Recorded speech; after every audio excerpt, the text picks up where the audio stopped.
जय हिंद दोस्तों। मुसलमान नहीं खरीद सकता हिंदुओं के इलाके में जमीन। ये सुन के आपको कैसा लग रहा है? लेकिन यही सच्चाई है। अब एक नया कानून आने वाला है, नया कानून बनने वाला है, जिसके तहत कोई भी मुसलमान हिंदू के इलाके में जमीन नहीं खरीद सकता है। इस कानून का नाम होगा अशांत क्षेत्र कानून। अब आपको बता दूं कि यह कानून पहले से भी लागू है एक स्टेट में, लेकिन अन्य स्टेट में भी लागू करने की प्रक्रिया चल रही है। हालांकि गुजरात के बारे में बता दूं तो गुजरात में यह कानून 1991 से लागू है।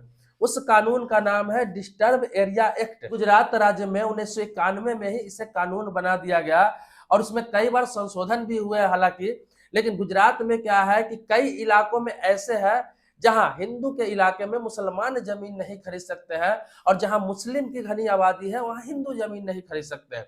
इसके लिए कंडीशन बनाया गया। हालांकि ये जो नया कानून बनाया जा रहा है इसमें भी कुछ कंडीशन रहेगी, लेकिन पुराने कानून के बारे में बता देता हूं। तो इसमें क्या है कि किसी भी हिंदू के इलाके में कोई भी प्रॉपर्टी है जो बिक्री की है, चाहे जमीन हो, मकान हो, किसी प्रकार का कमर्शियल प्रॉपर्टी हो, कुछ भी हो, और कोई मुसलमान उसे खरीदना चाहता है, तो उसके लिए उसको क्या करना पड़ेगा कि वहां का जो डीएम है, जिलाधिकारी, उनसे उनको परमिशन लेना पड़ेगा। मतलब उनके पास पहले आवेदन देना होगा कि यहाँ पे ये प्रॉपर्टी है, इस व्यक्ति के नाम से है, मैं इस प्रॉपर्टी को खरीदना चाहता हूँ। अगर वहां के जिलाधिकारी निरीक्षण करके अपने स्तर से जांच करवाकर अगर ये बोल देता है कि आप इस प्रॉपर्टी को खरीद सकते हैं या ले सकते हैं, लिखित रूप से आपको आदेश दे दिया जाता है, तो कोई भी मुसलमान हिंदू के एरिया में जमीन खरीद सकता है। लेकिन जिलाधिकारी निरीक्षण करवाने के बाद, सर्वे करवाने के बाद अगर ये पाते हैं कि नहीं, वहां हिंदुओं के इलाका है और वहां मुस्लिम की संख्या नहीं है और आप अकेला वहां पे खरीदने जा रहे हैं, या फिर आपकी संख्या बहुत कम है, आप वहां पे खरीदने जा रहे हैं, तो आपको वो सीधा सीधा मना कर देगा,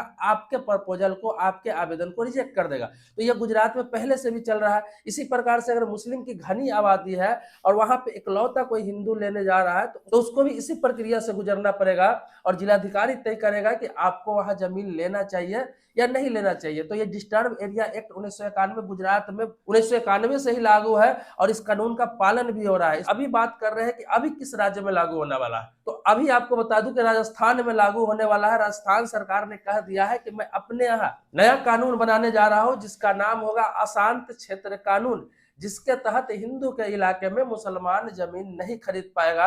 और अगर ऐसा हुआ तो यह भी प्रावधान होगा कि मुसलमानों के इलाके में हिंदू जमीन नहीं खरीद पाएगा। तो राजस्थान सरकार ने निर्णय लिया है कि इसे जल्द कानून बनाकर लागू किया जाएगा, क्योंकि उनका कहना है कि राजस्थान में हिंदू मुस्लिम तनाव बढ़ रहे हैं। सरकार का कहना है कि हिंदू इलाके में मुस्लिम जमीन खरीदते हैं और बहुत सारे कारण हो जाते हैं बाद में, जिससे अशांति फैलती है। हालांकि ये गुजरात के तर्ज पे ही कानून बनाने की बात कही जा रही है कि इसका उल्लंघन करने वालों को 3 से 5 साल तक की सजा की प्रावधान रहेगी। मतलब कि आप अगर बिना परमिशन के जमीन खरीद लेते हैं तो 3 से 5 साल के खरीदने वालों को सजा का भी प्रावधान है।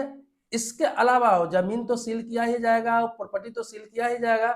इसके अलावा जो प्रॉपर्टी वैल्यू है उसके हिसाब से 10% तक का जुर्माना भी लग सकता है। मतलब कि 1 करोड़ की प्रॉपर्टी है तो 10 लाख जुर्माना भी देना पड़ सकता है, या फिर जुर्माना और जेल दोनों हो सकता है। तो इतना कड़ा कानून है। हालांकि ये गुजरात में लागू है, चल रहा है। अब देखिए, गुजरात हो या राजस्थान हो, जहां भी यह कानून बनाने की बात हो रही है या फिर जहां कानून बना हुआ है, एक चीज और आपको बता दूं, जो गुजरात में डिस्टर्ब एरिया एक्ट ये कानून जो लागू है, ये कोई बीजेपी सरकार ने नहीं लागू किया, ये हाल फिलहाल में लागू नहीं हुआ। इसमें लगा ही हुआ है कि डिस्टर्ब एरिया एक्ट 1991, इसी से आप समझ सकते हैं ये 1991 में कानून लागू हुआ और उस समय तत्कालीन जो मुख्यमंत्री था वो कांग्रेस का था। बिल लाने वाला भी मुख्यमंत्री कांग्रेस का था। जो 1986 के आसपास में यह बिल लाया गया और ये जब कानून बना 1991 में, उस समय भी मुख्यमंत्री कांग्रेस का ही था और उन्होंने ही लागू किया इसे। क्योंकि बहुत सारे गुजरात में क्षेत्र है जिन्हें सांप्रदायिक तनाव वाला क्षेत्र माना गया, अशांत क्षेत्र माना गया, इसीलिए कानून लाने की जरूरत पड़ी। इसी प्रकार से जो राजस्थान में लाया जा रहा है, तो जिस हिसाब से बातें चल रही है सेम उसी तर्ज पर लाया जाएगा। अब देखिए, आपको बता दूं कि अगर आपको लगता है कि आप कहीं जमीन खरीद रहे, आप मुस्लिम है, किसी हिंदू के इलाके में जमीन खरीद रहे हैं, या फिर हिंदू है किसी मुस्लिम के इलाके में जमीन खरीद रहे हैं, कि इलाका तो किसी का होता नहीं है, ये भारत देश है या फिर जिस राज्य में आप रहने वाले राज्य, लेकिन इलाका इससे तय होता है कि किसकी कहां पे घनी आबादी है।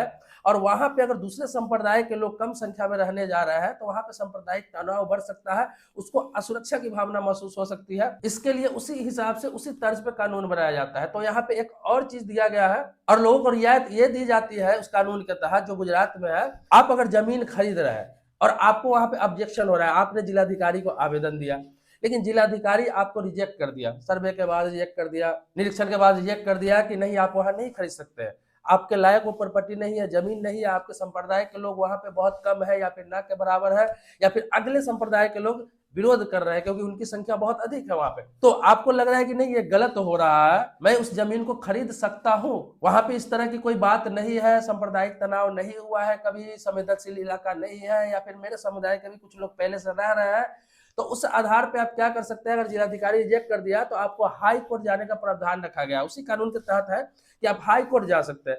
अगर हाई कोर्ट आपके पक्ष में निर्णय दे देता है तो फिर आप उस जमीन को खरीद सकते हैं, प्रॉपर्टी को खरीद सकते हैं।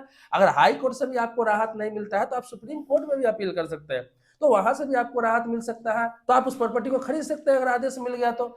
लेकिन अगर दोनों जगह से रिजेक्ट कर दिया जाता है, आपको आदेश नहीं मिलता है, आपके पक्ष में जजमेंट नहीं आता है, तो फिर आप उस प्रॉपर्टी को नहीं खरीद सकते। लेकिन इतना लंबा कौन प्रोसेस करने जाएगा। तो मिला जुला के आपको बता दूं कि ये सब कानून बनाने का एक ही मकसद होता है कि लोग अपने घनी आबादियों के बीच रहे, ताकि सांप्रदायिक तनाव कम हो, लोगों को धार्मिक असुरक्षा की भावना ना हो। आप लोग कमेंट बॉक्स में अपनी बात जरूर रखें कि क्या यह कानून सही में बनना चाहिए, या फिर यह कानून सही है या गलत है आपके हिसाब से, या फिर यह कानून हर राज्यों में लागू नहीं होना चाहिए, क्योंकि ऐसे सभी राज्य अपने अपने कानून बनाने लगे तो हर क्षेत्र में एक मतभेद का भावना पैदा होगा, लोगों में सौहार्द और बिगड़ेगा, लोगों में और आपसी सौहार्द, मनमुटाव, लोगों में दूरियां और बनेगी, क्योंकि लोग एक दूसरे से कट के रहेंगे, अलग रहेंगे, क्योंकि सभी के मोहल्ले ही अलग अलग होंगे। बाकी यह एक इन्फॉर्मेटिव वीडियो था, जो नेशनल न्यूज में खबरें आ रही है, मेन स्ट्रीम मीडिया से खबरें आ रही है, जो राजस्थान सरकार द्वारा कहा गया है उसके आधार पर इंफॉर्मेशन है।